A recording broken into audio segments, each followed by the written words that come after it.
Hey guys, what's going on? I know I haven't uploaded in a few months, and mostly it's because I've been getting ready to get married. I'm getting married in a couple weeks. Pretty excited about that. But now that I have a little bit more time coming up to do things, I'm going to try to get back to uploading some videos I had planned. And I thought I could do something new for this video. I know I have a lot of kind of unique guitars that pass through my hands from time to time. Pretty cool guitars that I get to play in some of my videos because I buy and sell guitars a lot. But I wanted to maybe do a thing where I tell you a little bit about a guitar and then give you some sound clips of it. So if you don't really care to hear much about this guitar, you already know a whole lot about it, and go ahead and fast forward. I'll give you somewhere up here like a button so you can go ahead and get to the clips. But this is actually a pretty special Gretsch guitar, so I love to talk about it for a second. Why is this Gretsch special? This is a 2003 Gretsch G6120, and the reason that's special is if you know the history of the Gretsch company, they actually are just as old as Gibson and Fender almost. And in the 70s, when a lot of the big name companies were buying guitar companies trying to make a good buck, obviously Fender was acquired by CBS and Gibson by Norland, but a lot of people don't know that Gretsch was actually bought up by Baldwin, and it kind of ceased to be a family-owned guitar company, and the Baldwin didn't really run the company very well. Fortunately, I think in the 90s, the Gretsch family bought the company back, and they were having a lot of trouble kind of getting the word out that Gretsch was back.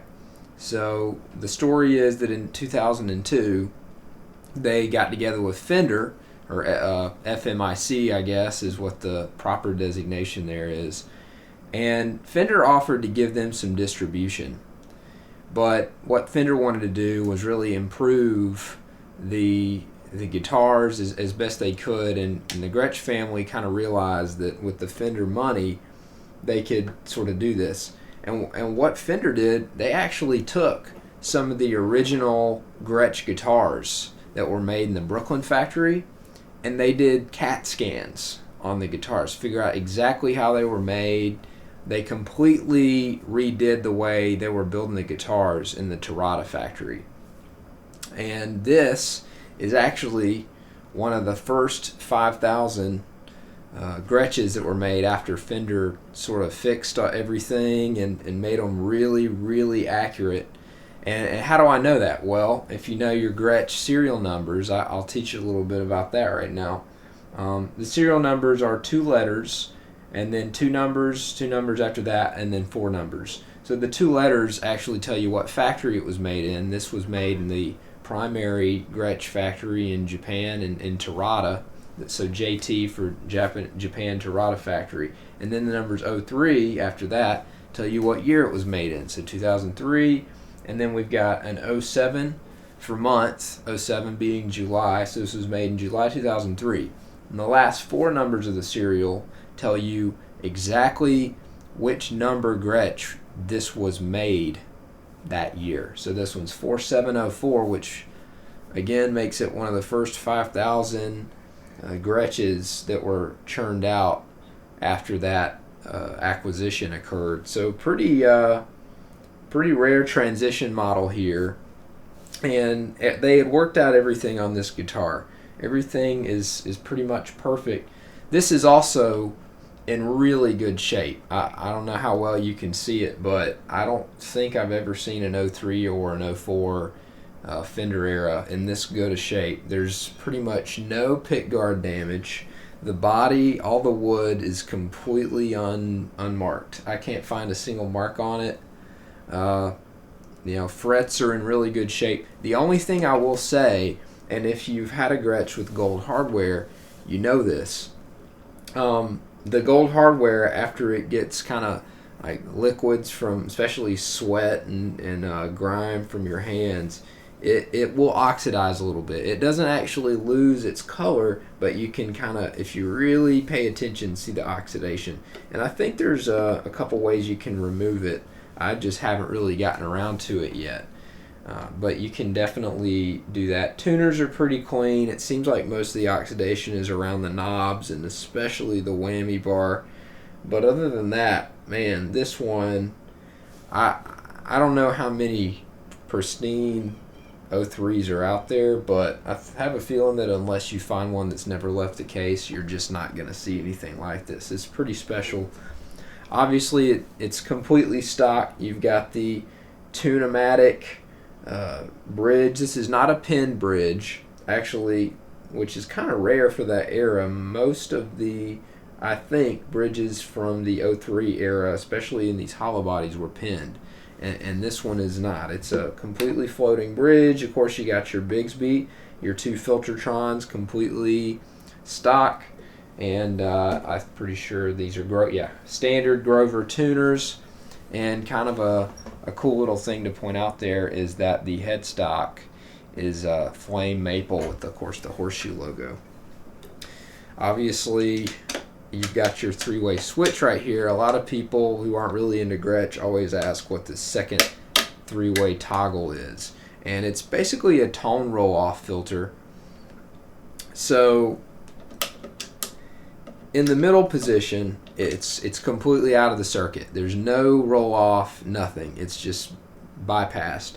If you flip it up, I think, you get a little bit of high-end roll-off. So it's not a low cut. A lot of people assume maybe it's a low cut. It's not. It's a high-end roll-off. And then if you put it in the down position, it's an even more dramatic high-end roll-off. So why is that important? I mean, some people like it, some people don't. My theory is that since this is kind of a jazz box, people would use this when they really wanted to get the amp to kind of subdue the highs, get a really warm sound out of it.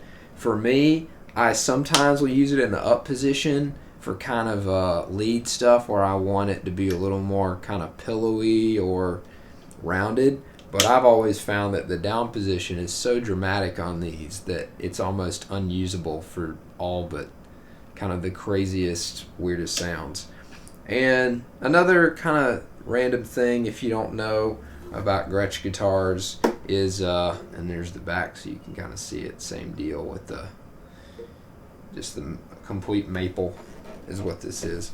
The strap pins completely become unscrewed on most Gretches. You can see there's your strap pin. You can unscrew it, screw it back in. A lot of people think that's a little odd. It's not something you really see anymore on guitars.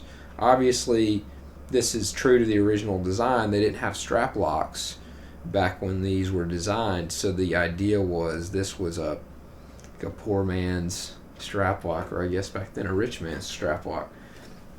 That's pretty much it on this guitar. The neck shape, everybody's always asking me about Gretsch neck shapes, and some people say, they're just like a slightly thinner Gibson, or oh no, they're pencil thin.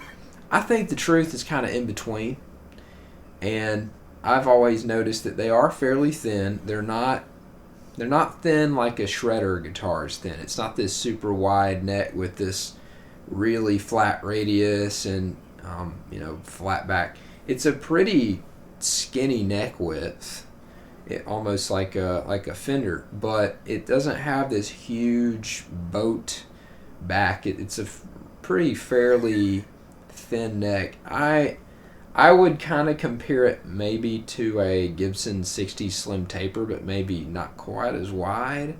It's really hard to explain. I think the reason that you get a lot of mixed stories on the Gibson neck shape is it's really difficult to quantify exactly what you're feeling, but they're definitely on the thinner side. This one especially, I think more recently the Gretsch guitars have gotten to be a little more sizey with their necks, but these early Fender necks I think were really on the thin side, and they still kind of are to an extent. Anyway, without further ado, and I'll go ahead and shut up, I'm gonna play some clips, and what I figured I could do is give you sort of two different amp flavors. I've got a Fender Deluxe Reverb, totally stock. It's a reissue, no mods or anything, just a really good 112 Deluxe Reverb. And then I've also got a Bad Cat 30 watt Bad Cat combo 212.